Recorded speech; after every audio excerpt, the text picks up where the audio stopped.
Hello students, welcome to हमारी अपनी पाठशाला।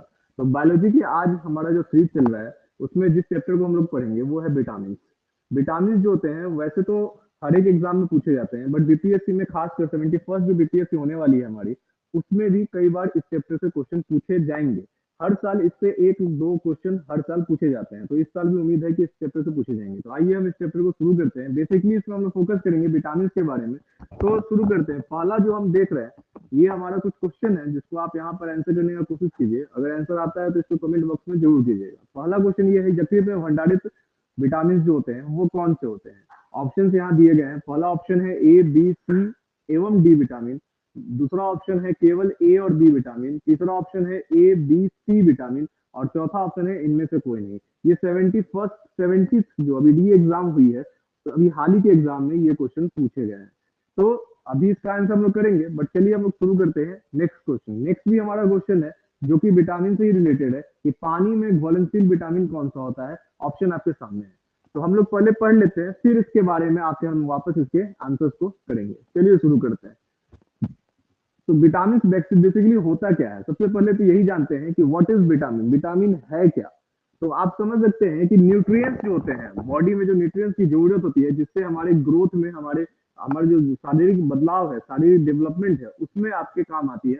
तो न्यूट्रिएंट्स बेसिकली दो पार्ट्स होते हैं। एक होता है हमारा मैक्रो न्यूट्रिएंट्स, जो कि हमको ज्यादा मात्रा में लेना होता है बॉडी को। ये जो मैक्रो न्यूट्रिएंट्स होते हैं वो ज्यादा मात्रा में लेने होते हैं। और दूसरा हमारा होता है वो होता है micro micro nutrients. Micro nutrient जो होते हैं वो बॉडी में कम मात्रा में लिए जाते हैं। जो हिंदी वाले स्टूडेंट हैं वो भी ये बात समझ सकते हैं कि मैक्रो का मतलब सिंपल सी बात है, जो चीजें ज्यादा मात्रा में बॉडी को जरूरत है। जैसे कि हमारा कार्बोहाइड्रेट कार्बोहाइड्रेट जो होता है वो बॉडी को ज्यादा मात्रा में जरूरत होता है, ठीक है। तो वो मैक्रो न्यूट्रिएंट्स में हो गए। जबकि माइक्रो न्यूट्रिएंट्स में आते हैं जो बॉडी में कम मात्रा में, से मिलीग्राम में, कार्बोहाइड्रेट हो गया ये सब हम लोगों को ग्राम में जरूरत होता है। बट जैसे माइक्रो न्यूट्रिएंट्स हो गए, ये मिलीग्राम में हमको जरूरत होता है बॉडी को, जो कि बॉडी के डेवलपमेंट में काम आते हैं। तो विटामिन हमारे जो होते हैं वो माइक्रो न्यूट्रिएंट्स होते हैं। सबसे पहली बात तो ये है।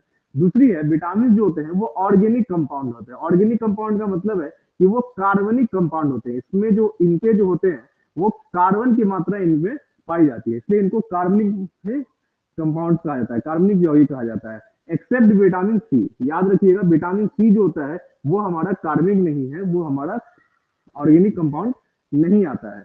अगर हम बात करें उसके अलावा, तो vitamin A, vitamin B, vitamin D, vitamin E और विटामिन के, ये सारे जो हैं वो सारे आपके विटामिन बी में आपका वो पूरा आ जाएगा। विटामिन बी कॉम्प्लेक्स इसको बेसिकली कहते हैं। इसमें सारे ये सारे जो होते हैं वो सब के सब क्या है, तो वो ऑर्गेनिक है, यानी कि हमारे कार्बनिक कंपाउंड है। ऑर्गेनिक कंपाउंड है यानी कार्बनिक कंपाउंड है।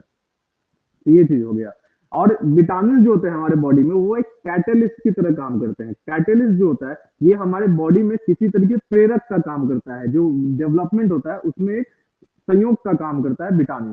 तो विटामिन के बारे में ये हमारा इंट्रोडक्शन था। इसके अलावा जो विटामिन से रिलेटेड जो सबसे फेमस क्वेश्चन पूछे जाते हैं कि विटामिन जो होते हैं वो कितने टाइप के होते हैं, तो ध्यान से देखते हैं। विटामिन जो होते हैं वो दो टाइप के विटामिन होते हैं। पहला हमारा हो गया फैट सोल्यूबल विटामिन, ऐसे सोल्यूबल जो वसा में घुलनशील होते हैं। फैट सोल्यूबल मतलब वसा में घुलनशील होते हैं, घुलनशील होते हैं।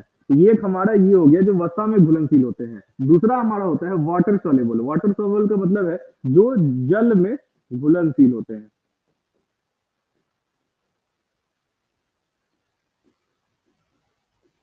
तो जल में घुलनशील जो हो गए वो विटामिन। तो याद रखिएगा, फैट सोल्यूबल यानी कि वसा में जो घुलनशील विटामिन होते हैं वो होते हैं vitamin A, vitamin D, vitamin E और विटामिन के।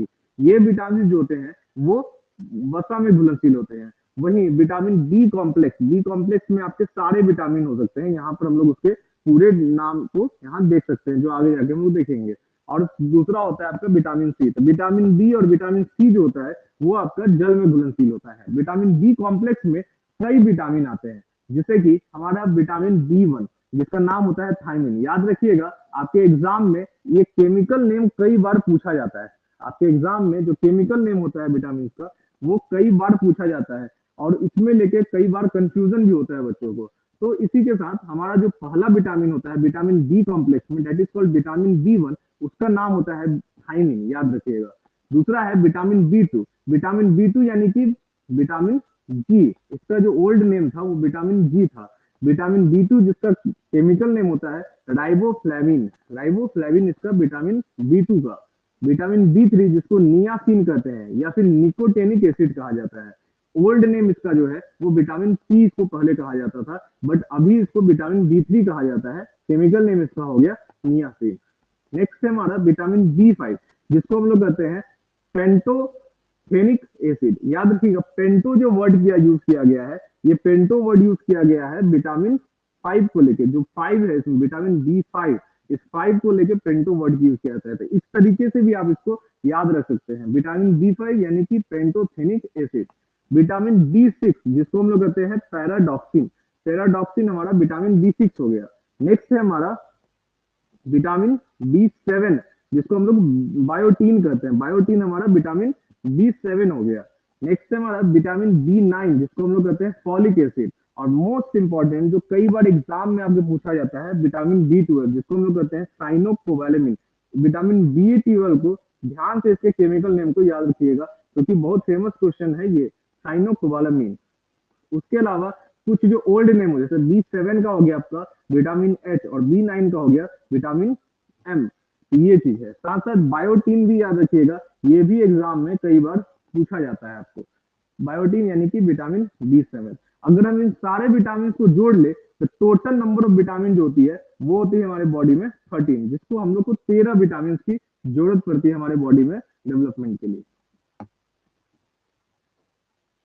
अब हम धीरे धीरे हर एक विटामिन को डिटेल में समझेंगे, साथ साथ उसकी डिफिशियंसी, उससे होने वाली जो डिजीज होती है उसके साथ, और उसका क्या क्या सोर्स है जिससे हम उसकी पूर्ति कर सकते हैं, उसके बारे में हम लोग मेनली रूप से यहाँ पर जानेंगे। तो ये पूरा आपका समरी हो गया यहाँ से यहाँ तक। विटामिन जो फैट सोल्यूबल होते हैं, विटामिन बी, विटामिन ए जिसको हम लोग रेटिनॉल कहते हैं, केमिकल नेम इसका हो गया। विटामिन डी जिसको कैल्सीफेरॉल कहते हैं। विटामिन ई जिसको हम लोग कहते हैं टोकोफेरॉल। विटामिन के जिसको हम लोग कहते हैं नेप्थोक्यूनिन। ये सारा विटामिन सी जिसको हम लोग कहते हैं स्कॉर्बिक एसिड। ये जो इसके केमिकल नेम है वो सारे केमिकल नेम आपको याद होने चाहिए क्योंकि एग्जाम में आपसे ये केमिकल नेम भी कई बार पूछे जाते हैं। चलिए शुरू करते हैं हमारा अब विटामिन को डिटेल में जानने का। जैसे कि पहला है विटामिन हमारा विटामिन ए। विटामिन ए का हो गया जिसको केमिकल नेम जो होता है इसका केमिकल नेम है रेटिनॉल। रेटिनॉल इसका केमिकल नेम हो गया। इससे होने वाली जो डिजीज है उसको कहा जाता है नाइट ब्लाइंडनेस, जैसे कि रतौंधी कहा जाता है। रात के में आपको नहीं दिखता है तो वो आपका हो गया रतौंधी। जैसे ही शाम होती है आपको दिखना बंद हो जाता है। तो ये किसके कॉज की वजह से होता है? ये होता है विटामिन ए के कॉज से। दूसरा है जेरोफैथेलेमिन जिसको हम लोग कहते हैं ड्राई आइज। कई बार आंखों में जो पानी होता है वो नहीं आता है, तो वो चीज आपका ड्राई आइज जेरोथैलेमिया ये आपका विटामिन ए के कमी से होता है। अगर इसकी सोर्स की बात करें कि किस किस चीजों को खाने से विटामिन ए की पूर्ति होती है, तो सबसे इंपॉर्टेंट हो जाता है आपका ग्रीन वेजिटेबल। ग्रीन वेजिटेबल यानी हरी सब्जियां खाने से आपकी विटामिन ए की पूर्ति होती है। दूसरा हो जाता है जो कि ऑरेंज और येलो वेजिटेबल्स जैसे कैरेट। कैरेट में गाजर में भी आपका विटामिन ए की पूर्ति होती है। इसमें ये जो होता है ये एक एंटीऑक्सीडेंट की तरह काम करता है। याद रखिएगा ये नाम एंटीऑक्सीडेंट। एंटीऑक्सीडेंट आगे जाके हम लोग इसको डिटेल में समझेंगे कि एंटीऑक्सीडेंट होता क्या है। अभी आप इतना समझिए कि विटामिन ए जो होता है वो भी एक एंटीऑक्सीडेंट की तरह काम करता है, जो हमें क्या देता है, तो हमें इम्यूनिटी देता है। और साथ साथ जैसे कि दूध वाले प्रोडक्ट होते हैं उनमें भी आपका विटामिन ए पाया जाता है। और फिश ऑयल, इसमें भी आपका विटामिन ए पाया जाता है, जो कि इंपॉर्टेंट होता है विजन के लिए, देखने के लिए, ग्रोथ के लिए, सेल डिवीजन और रिप्रोडक्शन में आपका ये बहुत ज्यादा जरूरी होता है। नेक्स्ट है हमारा इंपॉर्टेंट विटामिन, वो है विटामिन डी। विटामिन डी जिसको हम लोग कहते हैं कैल्सीफेरॉल। केमिकल नेम इसका हो गया कैल्सीफेरॉल। ये जो होता है वो एक सेल्फ सिंथेसाइज होता है, यानी हमारे बॉडी में खुद से क्या होता है, बनता है। ये हमारे बॉडी में जब सूर्य की किरण हमारे शरीर पर पड़ती है तो उससे हमारे बॉडी में विटामिन डी का निर्माण होता है। ये हमारे बॉडी में जो स्किन होता है उसके थ्रू हमारा ये बनता है। लिवर और किडनी में भी इसको स्टोर किया जाता है। जो हार्मोन होते हैं पीटीएच हार्मोन, पहली थायराइड हार्मोन जिसको कहते हैं, थायरोक्सिन हार्मोन जो होता है आपका, थायराइड हार्मोन, वो आपका ये विटामिन डी में ही की तरह काम करता है। बेसिकली ये हार्मोन काम क्या करता है, ये ब्लड में आपका कैल्शियम और फास्फोरस के लेवल को आपको बढ़ाता है। तो कैल्शियम और फास्फोरस के लेवल को बढ़ाता है, जिससे बोन्स की जो होती है, हमारे बॉडी में जो हड्डियां होती है, उनको स्ट्रॉन्ग करता है ये। अगर इनकी कमी हो जाती है तो बोन्स जो होते हैं वो स्ट्रॉन्ग नहीं रहते हैं। इसलिए विटामिन डी जो होता है केवल और केवल बोन्स के लिए इंपॉर्टेंट होता है। मेन सोर्स उसका क्या होता है, तो सनलाइट। सनलाइट जब हमारी स्किन में पड़ता है तो हमारा ये विटामिन डी हमको मिलता है। साथ साथ होल ग्रेन जो होते हैं, जितने सारे जो ग्रेन हो गए वो सारे इसमें आते हैं। फिश और मिल्क प्रोडक्ट, इनमें भी आपका विटामिन डी की कमी इससे पूरी होती है। इसकी डिफिशियंसी से जो होने वाला रोग है वो होता है ऑस्टियोपोरोसिस, रिकेट्स और बोलेट।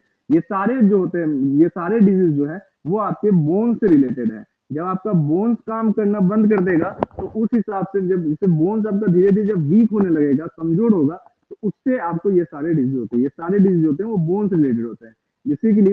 बेसिकली विटामिन डी जो होता है वो आपके जो बोन्स होते हैं उनको काफी ज्यादा स्ट्रॉन्ग करता है। अगर इसकी कमी हो तो आपके बोन्स जो रहते हैं लेग के, वो ट्विस्ट कर जाते हैं, बॉडी वेट की वजह से वो ट्विस्ट कर जाते हैं। और इसी की वजह से जो आपके दोनों घुटने होते हैं वो कभी कभी टच होने लगते हैं, जिसको नॉकनी कहा जाता है। एनडीए वाले जो स्टूडेंट होते हैं, जो कभी एनडीए दिए होंगे, तो उनको पता होगा कि नॉकनी का जो होता है, अगर आपको पाया जाता है आपकी बॉडी में, तो वहां पर आपको एडमिशन नहीं मिलता है एनडीए में। तो वो चीज आपका जो आर्म फोर्स होता है उसमें आपको नहीं मिलता है। तो ये आपका नॉकनी जो होता है ये इंपॉर्टेंट है। इसलिए विटामिन डी जो होता है बेसिकली ये आपको बोन्स के लिए यूज किया जाता है। किसके लिए? बोन्स के लिए काफी ज्यादा हेल्पफुल होता है, जो कि हमको मिलता है किससे है, तो सनलाइट से मिलता है। ठीक है, नेक्स्ट है हमारा विटामिन ई, जिसको हम लोग कहते हैं टोकोफेरॉल। विटामिन ई जिसको हम लोग कहते हैं टोकोफेरॉल, ये जो होता है एक फैट सॉल्युबल यानी वसा में घुलनशील विटामिन है। और काम कैसा करता है, एंटीऑक्सीडेंट की तरह से काम करता है। एंटीऑक्सीडेंट जो होता है हमारे बॉडी में, आप इस तरीके से समझ सकते हैं कि हमारी बॉडी जो होती है वो कुछ टाइप के फ्री ऑक्सीजन बनाती है। फ्री ऑक्सीजन जो होता है डाइजेशन के टाइम पे, रेस्पिरेशन के टाइम पे, जब श्वसन की क्रिया होती है या पाचन की क्रिया होती है, सेल्स के द्वारा कुछ ऑक्सीजन जो होते हैं वो फ्री ऑक्सीजन रहते हैं, वो बॉडी में ब्लड में ऐसे ही घूमते रहते हैं। ये फ्री ऑक्सीजन जो होते हैं वो काफी ज्यादा एक्टिव होते हैं। और जब इसको कोई ऑर्गन मिलता है तो उस ऑर्गन के साथ क्या करते हैं, ये कंबाइन करके उसी ऑर्गन को नष्ट करना शुरू कर देते हैं। तो एक तरह से हमारे बॉडी में जो ये फ्री ऑक्सीजन है, ये फ्री ऑक्सीजन क्या करते हैं, हमारे बॉडी के से जो ऑर्गन्स होते हैं उनको नुकसान करते हैं। जैसे कि अगर ये फ्री ऑक्सीजन आई सेल, जो आंखों में पाई जाने वाली कोशिका होती है, उससे जब मिलती है तो कैटरेक्ट डिजीज को मतलब जन्म देती है। तो कैटरेक्ट डिजीज जो होता है वो आपका इसी तरीके से होता है, जब यही फ्री ऑक्सीजन आई सेल के साथ मिल जाती है, जो हमारे आंखों में पाई जाने वाली कोशिका है उससे मिलती है, तब जाके कैटरेक्ट जो होता है वो होता है, मोतियाबिंद जिसको हिंदी में कहते हैं आपको। और दूसरा आपका, अगर यही सेल आपके हार्ट के साथ मिल जाए, यानी हृदय के साथ मिले, तो हृदय को भी, आपके हृदय के जो सेल्स होते हैं उसको भी नुकसान पहुंचाती है, जो आगे जाकर आपके जो हार्ट अटैक होने का एक मेजर कॉज बनता है। ये फ्री ऑक्सीजन आप समझ सकते हैं कि हमारे बॉडी के लिए कितना ज्यादा नुकसानदेह है। याद रखिएगा, ये हमारे फायदेमंद नहीं है, ये नुकसान करती है हमारे बॉडी को। इसलिए जो हमारे बॉडी में विटामिन ई होता है, वो विटामिन ई जो होता है वो इस फ्री ऑक्सीजन के साथ मिलकर उसको मतलब डिस्ट्रक्ट करने का काम करता है, उसका नाश करता है फ्री ऑक्सीजन का। इसलिए हमको विटामिन ई को जो है हम लोग एंटीऑक्सीडेंट कहते हैं। Vitamin E antioxidant. तो आप समझ सकते हैं हमारे बॉडी में विटामिन ई का जो है वो कितना ज्यादा जरूरी है। ये विटामिन ई जो होता है वो फ्री ऑक्सीजन को क्या करता है, खत्म करता है, और हमारे बॉडी के जो ऑर्गन्स होते हैं उनको बचाने का काम करता है। साथ साथ विटामिन ई जो होता है हमारे स्किन के लिए भी काफी ज्यादा इंपॉर्टेंट होता है। इसलिए इसको कब हम लोग ब्यूटी विटामिन भी कहते हैं। ब्यूटी विटामिन यानी कि जो हमारे चेहरे के ग्लो होता है, हमारे चेहरे का जो ग्लो होता है, हमारे चेहरे में जो चमक होती है, वो भी हमारे विटामिन ई के वजह से आती है। जो विटामिन ई को इसलिए हम लोग ब्यूटी विटामिन भी कहा जाता है। ये हमारे जो स्किन सेल्स होते हैं उनके साथ मिलकर हमारे उसके जो स्किन सेल्स होते हैं उसको डैमेज होने से आपको बचाता है, जिससे स्किन सेल्स जो होते हैं वो हेल्दी रहते हैं और हमारा फेस जो होता है वो कम्प्लीटली ग्लो करते रहता है। इस तरीके से आप समझ सकते हैं कि विटामिन ई हमारे लिए कितना ज्यादा जरूरी है। ये जो है वो जो ऑयल सीड्स होते हैं, वेजिटेबल सीड्स ऑयल, उनमें पाया जाता है। जैसे कि ऑलिव ऑयल हो गया, मस्टर्ड ऑयल हो गया, इनमें आपको विटामिन ई का मेन सोर्स माना जाता है। अगर विटामिन ई की कमी हो जाती है बॉडी में, तो आपको इनफर्टिलिटी, बांझपन जिसको कहते हैं, उसमें आपका ये डिजीज होने का संभावना रहता है विटामिन ई की वजह से। नेक्स्ट है हमारा विटामिन के। विटामिन के जिसको हम लोग कहते हैं नेक्सोक्विनिन, ये भी हमारा एक इंपॉर्टेंट विटामिन है। ये किसके लिए इंपॉर्टेंट है? तो ये है हमारे ब्लड के लिए। आपका जो ब्लड होता है उसमें आपको ये काम करता है। रक्त का जो थक्का जमना होता है, उसका जमने का मेन रीजन जो होता है वो विटामिन के होता है। तो ब्लड क्लॉटिंग में आपको विटामिन के जो होता है वो काफी ज्यादा हेल्प करता है। ये हमारे बॉडी में जो स्मॉल इंटेस्टाइन जो होते हैं, हमारे लार्ज इंटेस्टाइन, इंटेस्टाइन में पाए जाने वाले जो कुछ बैक्टीरिया होते हैं, वो बैक्टीरिया विटामिन के का निर्माण करते हैं हमारे बॉडी में। इसकी कमी होने पर, अगर आपका डिफिशियंसी हो जाए बॉडी में विटामिन के की, तो विटामिन के की डिफिशियंसी की वजह से आपके बॉडी में बेसिकली क्या होता है कि जब मान लीजिए आपके हाथ कभी कट जाए अगर, तो कटने के कारण वहां से अगर ब्लड का काफी ज्यादा मात्रा में ब्लड निकलने लगा है, तो विटामिन के जो होता है ये ब्लड को रोकता नहीं है। यहाँ पर विटामिन के बेसिकली आप देखते होंगे, जब हाथ मान लीजिए ये हाथ है, वो कट जाता है अगर कहीं से, तो वहां से ब्लड बार बार निकलता है, तो कुछ देर बाद वो ब्लड वहां पर जम जाता है, थक्का, इसी को कहते हैं ब्लड का थक्का जमना। और विटामिन के की कमी से ये थक्का जो होता है वो नहीं जमता है, ये पूरी तरीके से ब्लड जो होता है वो लगातार बाहर आते रहता है। तो उससे होने वाला जो हेमोरेज है, वो आपको बीमारी विटामिन के की कमी से होता है। इसका जो मेन सोर्स होता है वो आपका होता है कैबेज, कॉलीफ्लावर, ब्रोकली। ब्रोकली खाने से आपका विटामिन के की पूर्ति होती है। फिश लीवर जो होता है उससे भी आपके विटामिन के की आपकी बॉडी में पूर्ति होती है। ये चीज हमारा हो गया। नेक्स्ट है अब हमारा वो विटामिन जो कि वाटर सॉल्युबल होते हैं, जल में घुलनशील जो विटामिन होते हैं उनके बारे में है। तो विटामिन सी उसमें हमारा आता है, जिसको हम लोग नाम देते हैं स्कॉर्बिक एसिड। इसका जो केमिकल नेम होता है वो होता है स्कॉर्बिक एसिड। सबसे पहले ये समझ लेते हैं कि विटामिन है, इसलिए इसको हम लोग कहते हैं माइक्रो न्यूट्रिएंट। इसकी मात्रा हमारे बॉडी में काफी कम जरूरत होती है, बहुत कम जरूरत है, लेकिन जरूरत पड़ती है हमारे बॉडी में। ये हमारे बॉडी में क्या देता है? तो हमको इम्यूनिटी देता है हम लोग को, यानी रोगों से लड़ने की क्षमता हमारे बॉडी में बढ़ाता है। साथ साथ एक एंटीऑक्सीडेंट का काम भी हमारे बॉडी में ये करता है, फ्री ऑक्सीजन को मारने का भी काम करता है, जिससे जो हमारे घाव होते हैं वो जल्दी इससे भरते हैं, विटामिन सी से। इसका जो मेन सोर्स होता है, आप सीधा समझिए, जो फल खट्टा होता है बेसिकली उसमें आपका विटामिन सी पाया जाता है। साइट्रस फूड जैसे कि आंवला, ऑरेंज, लेमन, चिली, ये सारे जो हो गए खट्टा जो होते हैं, वो आपका विटामिन सी के मेन सोर्स होता है। इसकी डिफिशियंसी से होने वाला जो रोग है उसको कहा जाता है स्कर्वी रोग, जिसमें कि आपका स्वेलिंग होता है दांतों के पास जो उसमें होते हैं, वहां पर गम्स में स्वेलिंग आ जाता है। सिम्टम्स में बेसिकली वीकनेस होता है शरीर में काफी ज्यादा, और स्किन रिलेटेड डिजीज आपको विटामिन सी की कमी से होते हैं। नेक्स्ट अगर हम देखें तो vitamin B complex. B complex बार बार क्यों कह रहे हैं इसको? क्योंकि ये कई विटामिनों का मिलकर बना हुआ होता है। विटामिन बी में कई विटामिन बी आते हैं, सबका मिलाकर ये बी कॉम्प्लेक्स कहा जाता है। नेक्स्ट है हमारे जैसे common source of vitamin B complex. तो विटामिन बी कॉम्प्लेक्स का जो कॉमन सोर्स होता है वो होता है नॉन वेज, जैसे कि एग, मीट, लीवर, ये सब आपके नॉन वेज में आते हैं, ये विटामिन बी के सोर्स होते हैं। मिल्क प्रोडक्ट, ग्रीन वेजिटेबल, ये सारे आपके विटामिन बी के सोर्स हो जाते हैं। अब हम लोग डिटेल में बात करते हैं कुछ विटामिन की, जैसे कि विटामिन बी1 जिसको हम लोग थायमीन कहते हैं। इसमें जो थाई वर्ड होता है वो सल्फर के लिए यूज किया जाता है, यानी कि आप समझ सकते हैं कि इसमें आपको सल्फर की मात्रा काफी ज्यादा होती है। सल्फर डी से विटामिन होता है। इसकी डिफिशियंसी से होने वाला जो रोग होता है वो होता है बेरी। ध्यान से जो भी आपके रोग है, डिफिशियंसी से होने वाले रोग हैं, वो याद रखिएगा, क्योंकि आपके एग्जाम में बेसिकली इसी से क्वेश्चन बनता है कि इस विटामिन की कमी से कौन सा रोग होता है। जैसे विटामिन बी1 है, तो इसकी कमी से होने वाला जो रोग होता है वो होता है आपका बेरी। इसके सिम्टम जो होते हैं उसमें आपका गम्स के पास अगर स्वेलिंग हो जाता है, माउथ के जो होते हैं वो क्रैक, मतलब क्रैक जम जाते हैं, वो फटने लगता है मुंह के पास, तो वो आपका इसके मेन है। इसके मेन इसका जो सिम्टम्स होता है वो होता है।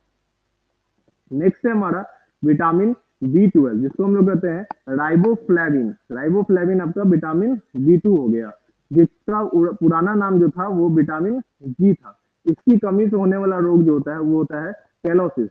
ये कैलोसिस का मतलब है दोनों साइड जो लिप्स होते हैं उसके पास आपका क्रैक जम जाता है, इसी को कैलोसिस कहते हैं। विटामिन बी3 नेक्स्ट है हमारा, जिसका केमिकल नेम होता है नियासिन। पहले इसका नाम था विटामिन सी, बट बाद में इसको बदल के विटामिन बी3 कर दिया गया। इसकी कमी से होने वाला जो रोग होता है वो होता है प्लेग्रा रोग। प्लेग्रा रोग बेसिकली आपका चर्म रोग में आता है, चर्म रोग आपका इसकी वजह से होता है। इसको हम लोग D3 डिजीज भी कहा जाता है। D3 डिजीज क्यों कहा जाता है, क्योंकि डी का एक जैसे D3 क्यों नाम पड़ा इसका, इसके जो सिम्टम्स होते हैं उसमें आता है डायरिया, डर्मेंटिस और डेमेंटिया। बेसिकली डायरिया आपका पेट झड़ने का, डेमेंटिस यानी स्किन डिजीज जो होता है डर्मेटिस, उसमें आपका स्किन डिजीज आपको चर्म रोग इससे होता है। तीसरा आपका मेमोरी लॉस, यानी कि जो आपके जो सोच होते हैं वो मेमोरी धीरे धीरे लॉस होने लगता है। तो इस वजह से इसको D3 डिजीज कहा जाता है प्लेगरा को। तो प्लेगरा किसकी वजह से होता है, किसकी कमी की वजह से, तो विटामिन B3 की कमी की वजह से। नेक्स्ट है हमारा विटामिन B5, जिसको हम लोग कहते हैं पैंटोथेनिक विटामिन। पैंटा वर्ड जो होता है इसमें विटामिन B5 के लिए यूज किया गया है। इसकी कमी से होने वाला रोग है, जैसे कि आपके बॉडी में जब बाल जो होते हैं सर के वो व्हाइट होने लगते हैं, तो ये विटामिन B5 की कमी से होता है। नेक्स्ट है विटामिन B6, जिसको हम लोग कहते हैं पैराडॉक्सिन। पैराडॉक्सिन जैसे कि आपके जो इसका मेन है काम, वो आपके मसल्स में जो होते हैं वो क्रैम्प आता है विटामिन B6 की कमी से। मान लीजिए दौड़ने के बाद आपके मसल्स काफी ज्यादा खिंचाव पड़ता है मसल्स में, वो किसकी वजह से होता है, तो विटामिन B6 की कमी से। नेक्स्ट है विटामिन B7, जिसको हम लोग कहते हैं बायोटीन। इसका जो ओल्ड नेम था वो था विटामिन एच। इसकी डिजीज, इसके जो होने वाला डिजीज है वो है हेयर लॉस। विटामिन B7 की कमी से यानी बायोटीन की कमी से, आप जैसे जो सर में लगाने वाले तेल होते हैं उसमें भी कई बार आप पीछे पलट के देखिएगा तो उसमें बायोटीन होता है आपका, देखेंगे आप तो बायोटीन की मात्रा उसमें होती है, जिससे क्या होता है कि जो बाल झड़ने की समस्या है उसको दूर करने में विटामिन B7 यानी कि बायोटीन की आपको जरूरत होती है। नेक्स्ट है विटामिन B9, जिसको हम लोग कहते हैं फॉलिक एसिड। तो फॉलिक एसिड इसका आपका जो पुराना नाम था वो था विटामिन M। ये जो है आपका वो आयरन कंटेनिंग विटामिन होता है, यानी कि इसमें आपको आयरन की मात्रा पाई जाती है। आयरन से आपका तुरंत संबंध होता है हीमोग्लोबिन, याद रखिएगा हीमोग्लोबिन का। अगर इससे विटामिन जो फॉलिक एसिड होता है बॉडी में वो कम हो जाता है तो उससे होने वाला जो डिजीज होता है उसको कहते हैं एनीमिया। बेसिकली जो प्रेग्नेंट वुमेन होती है उनमें ये काफी ज्यादा देखा जाता है कि जो हीमोग्लोबिन होती है उसकी कमी होने लगती है, जिससे उनके अंदर एनीमिया आपको रोग होने की चांसेस बढ़ जाते हैं। उस समय में डॉक्टर जो होते हैं वो फॉलिक एसिड के जो गोली होती है वो दी जाती है, जिसमें विटामिन B9 होता है। इस फॉलिक एसिड से आप याद रखिएगा हमेशा आयरन का, कि बॉडी में जब आयरन की कमी होने लगती है तो उसकी पूर्ति के लिए आपको फॉलिक एसिड अलग से लेना पड़ता है। जो फॉलिक एसिड होता है विटामिन B9। नेक्स्ट है हमारा most important vitamin, that is called vitamin B12, जिसको हम लोग कहते हैं साइनोकोबालामिन। साइनोकोबालामिन क्यों कहा जाता है इसको कोबालामिन, आप जो बीच में वर्ड देखते हैं यहाँ से आप इसका सोच सकते हैं इसके बारे में। अगर आपको केमिकल नेम याद होगा तो आप इस समझ सकते हैं कि इसके अंदर किसकी मात्रा पाई जाती है। कोबालामिन से आपको याद रखना है कोबाल्ट को, कि विटामिन B12 में पाए जाने वाला जो आपका एलिमेंट होता है वो होता है कोबाल्ट।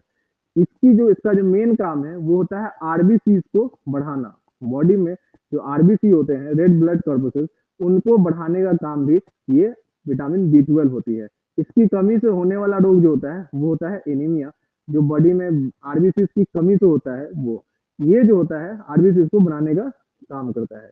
याद रखिएगा कि एनीमिया जो होता है वो आपका एक ऐसा रोग है जो अभी हम लोग पढ़े फॉलिक एसिड, इसकी कमी से होता है, साथ साथ साइनोकोबालामिन यानी विटामिन B12 दोनों की कमी से होता है।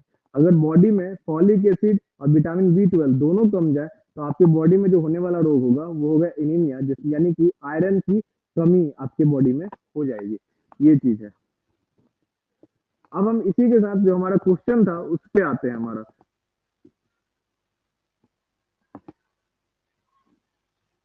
तो पहला जो क्वेश्चन हम लोग पढ़े थे, रक्त में भंडारित होते हैं, कौन से विटामिन में से रक्त में भंडारित होता है। याद रखिएगा विटामिन डी जो होता है वो रक्त में भंडारित नहीं होता है, यानी इसका सही आंसर हो जाएगा डी, नन ऑफ दी। दूसरा है हमारा क्वेश्चन कि निम्न में से कौन सा विटामिन पानी में घुलनशील होता है। तो अभी हम लोग जाने हैं कि विटामिन जो आपका विटामिन ए है, विटामिन डी है, विटामिन के है और विटामिन ई, ये जो विटामिन है ये विटामिन आपके वसा में घुलनशील होते हैं, आपके ये वसा में घुलनशील होते हैं। साथ साथ विटामिन बी और विटामिन सी जो होते हैं वो आपका जल में घुलनशील होता है, यानी जल में ये मिल सकता है। तो यहाँ ऑप्शन में ए, डी और के दिया था, इसका आंसर नन ऑफ दीज हो जाएगा, क्योंकि विटामिन जल में घुलनशील जो विटामिन होता है विटामिन बी और विटामिन सी होता है। अब हम देखते हैं कुछ और क्वेश्चंस को।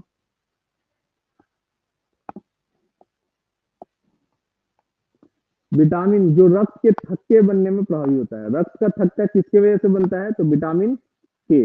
याद रखिएगा, जो इंटेस्टाइन में जो स्मॉल हमारे जो आंत होती है, आंत में पाए जाने वाले कुछ बैक्टीरिया होते हैं, वो विटामिन के का निर्माण करते हैं। तो विटामिन के की जो होता है वो आपका रक्त का थक्का बनने में आपको जरूरत देता है। अगर रक्त का थक्का आपका विटामिन के की कमी हो जाए तो आपके अगर मान लीजिए ऊंट होते हैं, वो अगर रक्त वहां से निकलने लगता है तो वो आपका रक्त का थक्का बनने नहीं देता है विटामिन के की कमी से। नेक्स्ट क्वेश्चन है, किस विटामिन में कोबाल्ट होता है। तभी हम लोगों ने देखा था कि कोबाल्ट से याद रखिएगा साइनोकोबालामिन, साइनोकोबालामिन में जो कोबालामिन होता है उससे आप याद रखिएगा कि कोबाल्ट होता है उसमें, यानी कि ऑप्शन नंबर डी जो हो जाएगा वो उसका करेक्ट आंसर हो जाएगा। तो इस तरीके से हम लोगों ने विटामिन के बारे में बेसिकली जाना। आप ये स्लाइड इसको जरूर याद रखिएगा, क्योंकि मोस्ट इंपॉर्टेंट ये चीज है। इसी में आपका सारे क्वेश्चन पूछे जाते हैं कि विटामिन ए उसका केमिकल नेम क्या है। जैसे यहाँ पर हो गया विटामिन ए जिसको रेटिनॉल कहते हैं, कमी से होने वाला जो रोग होता है उसको क्या कहते हैं, जैसे रतौंधी रात के टाइम पे नहीं दिखता है, वो हो गया। सोर्स क्या है, तो गाजर हम लोगों ने पढ़ा था कि गाजर इसके काफी इंपॉर्टेंट सोर्स होता है। हरी सब्जियां हो गई, घी, मछली का तेल, ये सारे जो होते हैं विटामिन ए के इंपॉर्टेंट सोर्स होते हैं। नेक्स्ट है विटामिन बी1 जिसको हम लोग थायमिन कहते हैं, इससे होने वाला जो रोग होता है वो होता है बेरी बेरी। किसमें पाया जाता है, तो अनाज होता है उसमें पाया जाता है, सोयाबीन में आपका पाया जाता है ये विटामिन बी1। नेक्स्ट है विटामिन बी2 जिसको हम लोग कहते हैं राइबोफ्लोविन, इसके होने वाला जो डिजीज होता है वो होता है क्लोसिस बेसिकली। और ये पनीर, अंडे, ये मांस, मछली, ये सब में आपको काफी ज्यादा पाया जाता है। नेक्स्ट है विटामिन बी3 जिसको कहते हैं नियासिन, इससे होने वाला जो रोग होता है चर्म रोग, जिसको प्लेगरा कहते हैं, जैसे मांस में हो गया, मछली में हो गया, इससे इसकी पूर्ति होती है।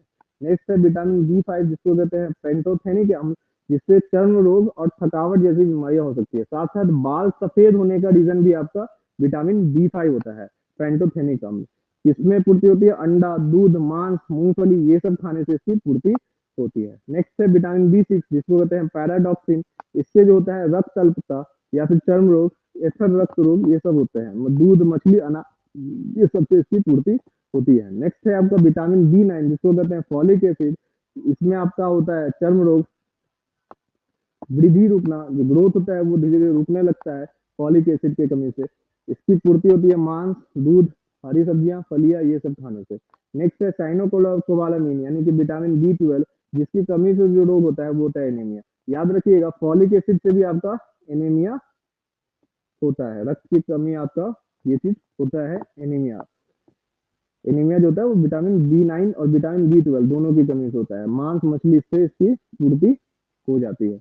नेक्स्ट है विटामिन सी जिसको हम लोग कहते हैं स्कॉर्बिक एसिड, इससे रोग होने वाला स्कॉर्बी से याद रखिएगा स्कर्वी रोग होता है। इस तरीके से आंवला, नींबू, जो खट्टे जो पदार्थ होते हैं उसमें ये चीज पाया जाता है। नेक्स्ट है विटामिन डी जिसको कहते हैं कैल्सीफेरॉल, जो कि रोग जो होते हैं जो बोन से रिलेटेड रोग होते हैं, हड्डियों से जो रिलेटेड आपका रोग होता है वो सारे रोग इसके विटामिन डी की कमी से होते हैं। रिकेट्स वगैरह होता है, ये सारे चीज। मछली का तेल, मक्खन, अंडा, ये सब से आपको पूर्ति होती है। साथ साथ सूर्य के प्रकाश से आपके बॉडी में ये संश्लेषित होता है, बनता है।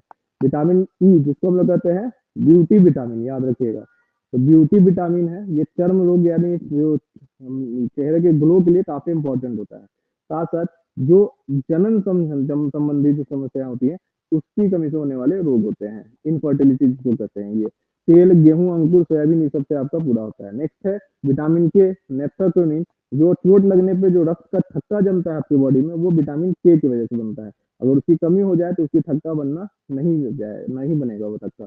हरी सब्जियां, अंडे, सोयाबीन और आंत में पाए जाने वाली बैक्टीरिया होती है वो इसका निर्माण करती है। ये याद रखिएगा, आंत में पाए जाने वाली बैक्टीरिया इसका निर्माण करती है हमारे बॉडी में। तो ये हमारा मोस्ट इंपॉर्टेंट स्लाइड था जो आप याद रखिएगा। इससे आपका क्वेश्चन बीपीएससी में या आने वाले कोई भी एग्जाम में आपको कई बार पूछा जाता है। इसी के साथ हमारा ये टॉपिक कंप्लीट होता है। Thank you so much. अगर हमारा वीडियो पसंद आया तो इसे लाइक कीजिएगा, सब्सक्राइब कीजिएगा, शेयर कीजिएगा और हमारे साथ जुड़े रहिएगा, क्योंकि इसी तरह की वीडियो हमारे चैनल पर बार-बार अपलोड होती रहती है, हमारी अपनी पाठशाला के साथ। Thank you so much.